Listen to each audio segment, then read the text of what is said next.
Glória a Deus, graça e paz, Deus abençoe a todos essa noite. A paz do Senhor Jesus Cristo esteja sobre a sua vida, reine sobre o seu lar, reine sobre a sua vida, no nome do Senhor Jesus Cristo. Nós estamos aqui dando continuidade ao ensino a respeito das peças do tabernáculo, sobre o tabernáculo em si, e tem muitas revelações que o Senhor tem, através do tabernáculo, dado para a sua igreja, né? Êxodo, capítulo de número 19, o verso 6, ele fala do projeto de Deus em fazer de Israel um reino sacerdotal. Mas por causa de Israel ter pecado no Monte Sinai, o reino que era para ser sacerdotal se tornou apenas nacional, quando a tribo de Levi, Moisés disse assim: quem é do Senhor passa para cá, e a tribo de Levi então passou, e Deus queria no seu projeto original usar as 12 tribos, todas elas serem sacerdotes para o mundo inteiro, mas isso não deu certo por causa do pecado deles, então reduziu, ficou sendo só a tribo de Levi sendo sacerdote das outras 11 tribos. Com isso, o sacerdócio que era para ser universal se tornou nacional. Deus então passa para eles a revelação do tabernáculo, que era Deus estar habitando no meio deles. E Deus, quando passa a revelação do tabernáculo, Deus pede para que seja feito conforme o modelo que ele mostrou a Moisés. Moisés pede oferta ao povo, e o povo traz a oferta voluntariamente. Ele constrói o tabernáculo. Construindo o tabernáculo, ele então coloca 6 peças principais. Semana passada nós falamos da primeira peça, o altar do holocausto. Nessa semana eu gostaria de falar com vocês a respeito da bacia de bronze, que era uma peça que estava logo em seguinte ao altar do holocausto. A bacia de bronze era uma bacia feita com o espelho das mulheres que, quando saíram do Egito, eles saíram carregando muito prata, ouro, bronze, pedras preciosas, linhos finíssimos. Então as mulheres, elas deram os espelhos dela, que eram de bronze polido, onde elas viam suas imagens, elas refletindo, né? Elas deram elas ao sacerdote. Eles então derreteram e fizeram uma grande bacia de bronze polido. Essa bacia, ela estava cheia d'água, e ela ficava logo após o altar do holocausto. Essa bacia servia para, depois que o sacerdote passasse pelo altar do holocausto, ele se chegasse nela, e ele se debruçando sobre ela, ele poderia ver, porque refletia. Então ele via os espinhos de sangue, ele via aquilo que estava sujo nele, aquilo que estava errado, e ele então, ao mesmo tempo que ele via esse erro, via aquilo que estava errado nele, ele tinha também nesta bacia água, para que com esta água ele pudesse pegar e se lavar, e lavar o seu rosto, se limpar da situação que se encontrava através da água que estava na bacia de bronze.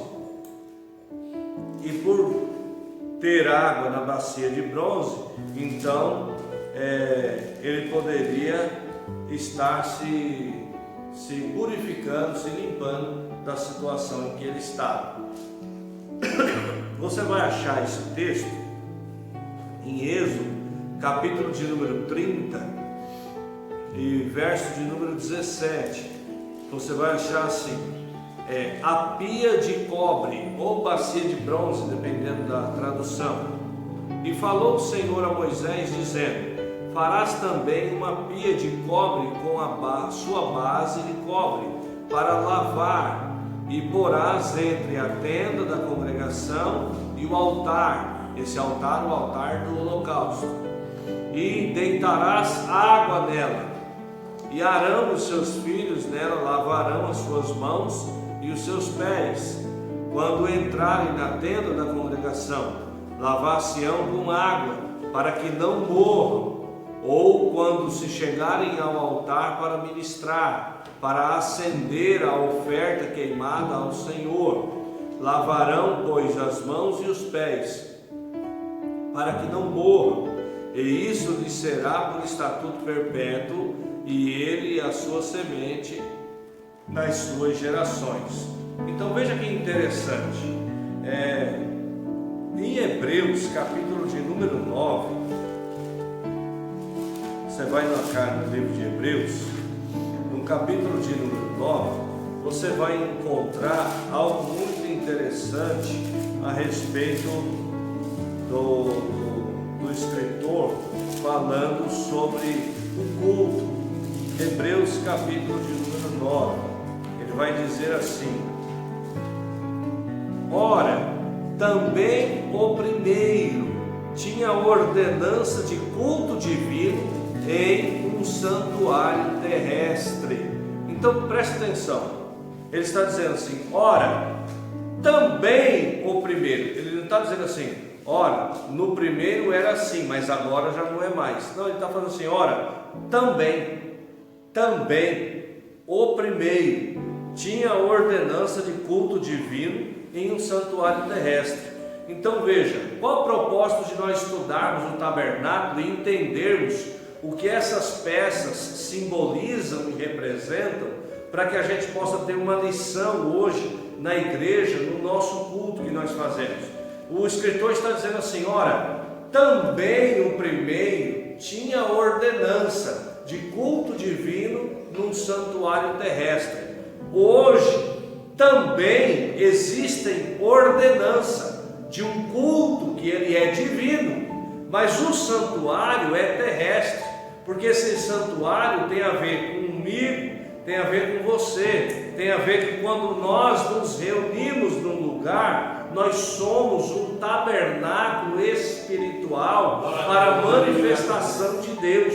E nós, como tabernáculo de Deus, a Bíblia diz lá em João, capítulo 1, que Jesus Cristo tabernaculou entre nós. A palavra ali, habitou entre nós, ela no original é tabernaculou entre nós. Por quê? Porque o seu corpo era um tabernáculo. Então hoje a igreja, como faz parte do corpo de Cristo, a igreja é um tabernáculo. A igreja é o tabernáculo de Deus. Então a igreja, quando se reúne, todos os seus membros juntos, adorando, louvando, bendizendo, todas as peças, os detalhes que tinham no tabernáculo, eles aparecem hoje na igreja, eles existem na igreja, não como era lá, porque lá era só uma sombra da realidade. Hoje na igreja, espiritualmente falando, ele existe a bacia de bronze,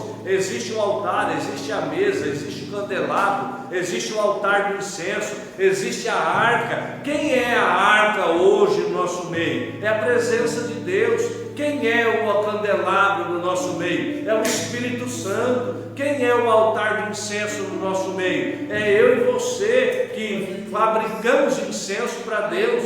Quem é o altar do holocausto hoje no nosso meio? Como eu falei semana passada, é a mensagem da cruz, é a personificação da palavra, é a palavra mostrando que assim como o cordeiro foi substituto e morria no lugar do pecador, a mensagem hoje da cruz está na igreja. A igreja tem que ter a mensagem da cruz, a igreja tem que pregar a mensagem da cruz, porque a mensagem da cruz é a mensagem de Deus ao homem, dizendo: você é um pecador interessado à morte, mas existe um substituto para você, e esse substituto é o Senhor Jesus Cristo. Após o altar do holocausto, nós entramos nessa bacia de bronze. A pia de cobre, como aqui está dito nesta Bíblia, ela era, depois do altar do holocausto, o lugar aonde o Arão e seus filhos tinham que passar, porque eram sacerdotes. Hoje a igreja é uma nação sacerdotal, ela tem que passar pela bacia de bronze. A bacia de bronze, ela gera para nós dois aspectos. O primeiro aspecto é que na minha caminhada de fé, ao encontro de chegar ao Santo dos Santos, eu primeiro entro de frente ao altar do holocausto, onde eu vejo a cruz de Cristo, eu vejo o Cordeiro que me substituiu, eu aceito essa substituição e eu entrego minha vida a Ele. O próximo passo é passar pela bacia de bronze, é passar pela pia cheia de água. Aí, nesse aspecto, o que é que ela representa? Ela representa o próximo passo de toda pessoa que aceita Jesus. Toda pessoa que aceita Jesus, o próximo passo dela é ser batizado. Então a pia de bronze, ela se correlaciona com ser batizado. Então a pessoa saiu do encontro com Deus no altar, reconhecendo que é um pecador e que Cristo é o seu Cordeiro substituto. O próximo passo agora é ser batizado, é crer e agora ser batizado. Esse é o próximo passo. Então, existem dois aspectos. O primeiro é entender que depois que se aceitou Jesus, o próximo passo, meu irmão, é você se preparar para ser batizado. Tem gente que aceita Jesus, está na igreja, mas não se batiza, não se esforça para se batizar, não se esforça para poder arrumar a sua vida, a se ajeitar. É importante ter uma vida ajeitada para se batizar. Por quê? Porque o batismo aqui, como você mesmo vai ver, ele tem um aspecto muito importante. Se eles tentassem entrar na presença de Deus, exatamente no tabernáculo, na tenda da congregação, sem se batizar, a Bíblia diz que ele morreria. Então você tem que entender, está correlacionado. Ora, também o primeiro, que é esse que nós estamos lendo aqui, tinha ordenança de culto divino no santuário terrestre. Assim como hoje também existem ordenanças na igreja. Hoje a pessoa vem para a igreja, quer fazer o que quer ficar do jeito que quer e quer andar do jeito que quer. Ela quer estar andando no mundo e depois quer estar na igreja lá tomando ceia, participando, cantando, participando dos trabalhos da igreja, não sem se batizar, como é o que nós estamos falando hoje da pia de bronze. Não existe isso, não tem, isso não faz parte. Nós temos que acompanhar aqui os ensinos. Veja, a Bíblia é muito clara, o ensino é muito claro.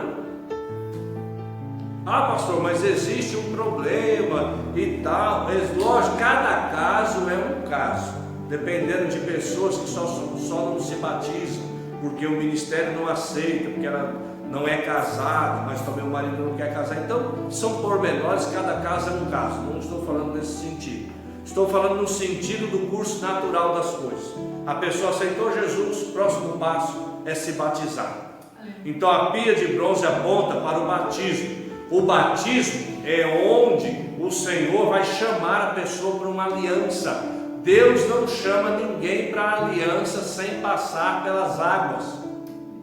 Deus não chama ninguém para aliança sem passar pelas águas.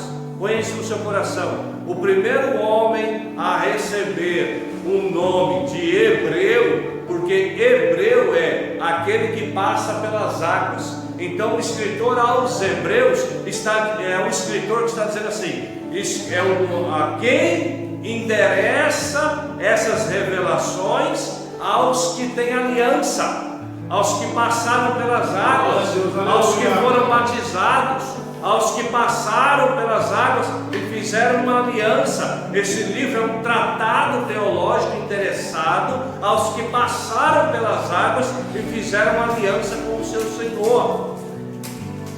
Abraão, ele saiu da Mesopotâmia e a Bíblia diz assim, que lá de Ur dos Caldeus, e ele atravessou as águas para ir para Canaã. E quando ele atravessou as águas, o pessoal falou assim: quem é este hebreu? Pela primeira vez na Bíblia, o nome hebreu apareceu, foi com Abraão. Por quê? Quem é este que atravessou as águas? Porque Deus fez aliança com Abraão quando Abraão atravessou as águas. Aleluia. A aliança que Deus faz com Abraão está lá em Gênesis capítulo 15. mas ele foi chamado lá no capítulo 11. Mas no capítulo 15, você vai ver que Deus faz uma aliança com ele lá, mas depois que ele já tinha passado pelas águas. Então, depois que a pessoa recebe a aliança, é que ela vai se sentar na mesa, porque a mesa é o lugar da comunhão. Mas aí é onde o Senhor faz a aliança. O Senhor só faz a aliança com a pessoa depois que ela passa pelas águas.